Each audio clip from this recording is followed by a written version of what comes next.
Hello students, welcome to Shweta Yadav Tutorials. Please like and subscribe my channel and hit bell icon for more updates. In the last video we have discussed about the sex determination on the basis of sex chromosome. In this video we will discuss about the haploid-diploid mechanism of sex determination. Haploid-diploid mechanism of sex determination important है, although ये NCERT ने बहुत ही एक छोटे से example के तौर पे दे रखा है, तो इसलिए मैंने इसका एक अलग से वीडियो बनाया है, क्योंकि कई बार इन पे क्वेश्चन आ जाते हैं और ये छोटी छोटी चीजें हैं जिस पे क्वेश्चंस बन जाते हैं. सो हैप्लॉइड डिप्लॉइड मैकेनिज्म और system of sex determination seen in insects like Honey बीज.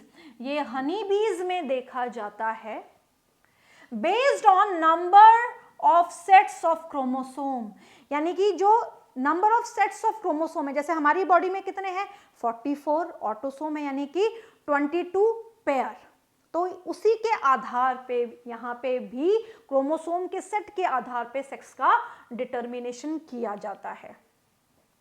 अगर हैप्लॉइड है, केवल वन सेट ही प्रेजेंट है क्रोमोसोम का, तो ये बनेगा मेल ड्रोन.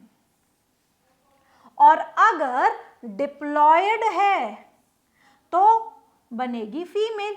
तो सिंपल सा कहने का मतलब अगर n होगा तो बनेगा मेल, और अगर कंडीशन 2n होगी तो बनेगी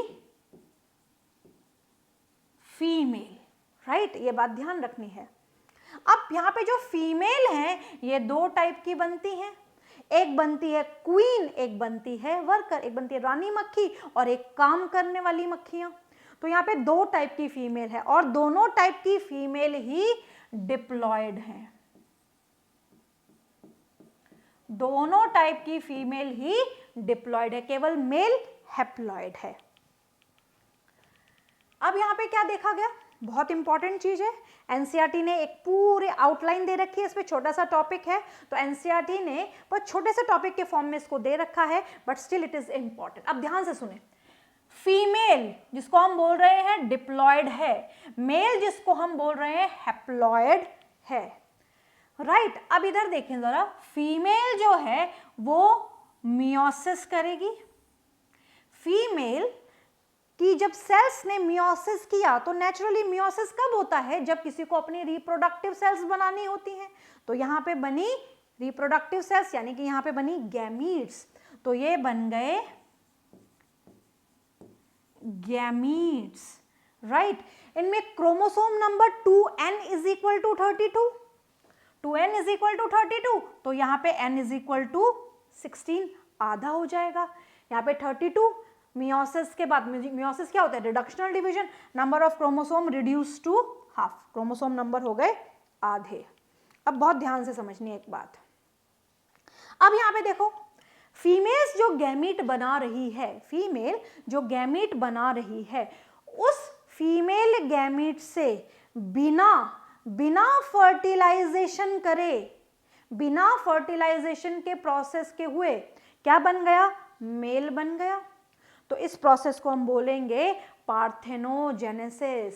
development of offspring or the organism without fertilisation is known as parthenogenesis. तो यहाँ पे गैमीट से डायरेक्टली क्या बन गया, मेल, बिना फर्टिलाइजेशन के.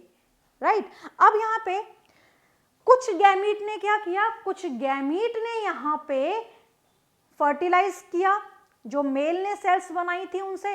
तो यहाँ पे मेल कैसे सेल बनाएगा, तो यहाँ पे मेल में क्या है, मेल कैसे है यहाँ पे हैप्लॉइड. अगर ये हैप्लॉइड डिवाइड करेंगे मियोसिस से, तो मियोसिस से डिवाइड करेंगे तो यहाँ पे n है 16, और अगर ये डिवाइड करेंगे तो ये n/2 हो जाएगा, यानी कि 8. That is not the specific chromosome number, तो ये कंडीशन तो आएगी नहीं. तो यहाँ पे जो मेल सेल्स हैं वो माइटोसिस से डिवाइड करती हैं. माइटोसिस एक डायरेक्ट डिवीजन है, यहाँ पे सेल्स बनती हैं, और ये सेल्स यानी कि यहाँ पे अब होता है फर्टिलाइजेशन. फर्टिलाइजेशन। हम एज्यूम कर लेते हैं कि ये गैमेट्स बने हैं और इन गैमेट्स का हो रहा है फर्टिलाइजेशन। फर्टिलाइजेशन हुआ तो फर्टिलाइजेशन पे ये बिल्कुल पता चला कि भाई ये फीमेल ही बनने वाली है। 2n मतलब फीमेल, n यानी हिप्लॉइड मतलब मेल। हनी बीज में ये प्री डिसाइडेड है क्योंकि बिना फर्टिलाइजेशन के हम बनते हैं मेल और फर्टिलाइजेशन के बाद बनती है फीमेल, यानी कि अनफर्टिलाइज्ड एग से बनेगा मेल और फर्टिलाइज्ड एग से बनेगी फीमेल। अब अगर ये फीमेल जिसमें 2n32 हैं जो इसमें शुरुआत में थे फीमेल में, ये हम देख सकते हैं 2n=32 आ चुका है। अब यहाँ पे अगर ये फीमेल रॉयल जेली पे फीड करती है और ये रॉयल जेली पे फीड करके अपने आप को इतना कैपेबल बना लेती है कि ये अंडे दे पाए, इस साइज में इंक्रीज हो जाती है, तो इसको हम बोलते हैं queen bee. And queen bee is the fertile female, यानी कि अंडे देने वाली फीमेल बन जाती है। और जो कि बी ब्रेड खाती हैं वो फीमेल्स बन जाती हैं वर्कर। इनको हम बोलते हैं स्टेराइल फीमेल, यानी कि जिनमें रिप्रोडक्शन की कैपेबिलिटी नहीं है, तो ये वर्कर बन जाती हैं, कामकाजी बन जाती हैं, पोलन ग्रेन इकट्ठे करना, हाइव बनाना, ये सारे काम करने वाले। तो यहाँ पे 3 कैटेगरी, एक है क्वीन बी डिप्लॉयड है, एक है वर्कर ये भी डिप्लॉयड है, और जो ड्रोन है जो अनफर्टिलाइज्ड एग से बना है वो है हैप्लॉयड। क्रोमोसोम नंबर कितने हैं यहाँ पे 2n=32 दोनों में, क्वीन में भी और वर्कर में भी, और n=16 in drone, right.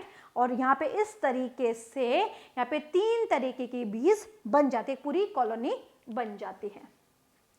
Male honeybee drone does not have father but have grandfather, and male honeybee drone does not have son but have grandson। Simple सा कहने का मतलब है कि जो मेल हनी बी है वो है drone, drone bee does not have father, father नहीं है पर ग्रैंडफादर है, सन नहीं है पर ग्रैंड सन है। सिंपल सा कहने का मतलब है इन दोनों का एक्सट्रैक्ट ये निकल रहा है कि जो ड्रोन पैदा हो रहे हैं वो हो रहे हैं अनफर्टिलाइज्ड एग से। जो ड्रोन पैदा हो रहे हैं वो हो रहे हैं अनफर्टिलाइज्ड एग से, जिसको हम बोलते हैं पार्थिनोजेनेसिस। तो एक छोटा सा टॉपिक है और ये haploid diploid mechanism of sex determination में काउंट किया जाता है। So this is all about the haploid diploid mechanism of sex determination.